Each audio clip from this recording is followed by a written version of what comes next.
5 கோடி படமா அல்லது 50 லட்ச ரூபா படமா? உங்களுக்கு கதை என்ன? இந்த கதை வந்து என்ன சொல்ல வருது? 2 மணி நேரம் படம் பண்ணோம்னா 2 மணி நேரம் எப்படி எங்கேஜ்டாக இருக்கா, அந்த எங்கேஜ்டாக இருந்துச்சா வித்தியாசமாக இருக்கா அப்படின்னா, அந்த வித்தியாசமாக இருந்தால் மக்கள் பார்க்க தேடாங்க. மக்களுக்கு சினிமா அவசியம் வேணும். அதாவது மக்கள் வந்து சினிமாலாம் பார்க்கல, யூடியூப்பை ஃபுல்லாக பார்த்துக்கறாங்க, இல்லை அரசியல் செய்தி பார்க்குறாங்க, இல்லை சமையலை பார்க்குறாங்க, முழுக்க முழுக்க யூடியூப்பில் வந்து நிறைய ஷார்ட்ஸ் பார்க்குறாங்க, ரீல்ஸ் பார்க்குறாங்க அப்படின்னு சொல்கிறாங்க இல்லையா?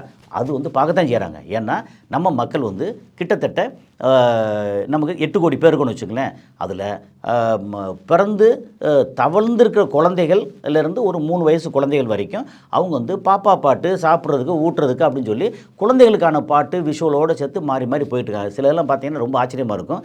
சில தமிழாக இருக்கட்டும் அல்லது லாங்குவேஜ் பேரியரே கிடையாது அவங்களுக்கு. இந்த அதாவது 2D அனிமேஷனில் 3D அனிமேஷனில் இதெல்லாம் வந்து ஒரு 5 நிமிஷம் 4 நிமிஷம் 5 நிமிஷம் 6 நிமிஷம் அப்படின்னு பாடல்கள் ரெடி பண்ணி அங்கே போட்டாங்கன்னா அந்த பாட்டை போட்டு விட்டால் பாப்பாக்கள்லாம் சாப்பிடுது, இல்லை சந்தோஷம், அதாவது ஒரு மாதிரி அழுவாமல் ஒரு மாதிரி பார்க்குது. இது நல்லதாக கெட்டதான்னு சொல்ல வரல. ஆனால் அந்த யூடியூப்பில் அந்த ஒரு வீடியோ எவ்வளோ வியூ போயிருக்கு அப்படின்னா 200 கோடி போயிருக்கு.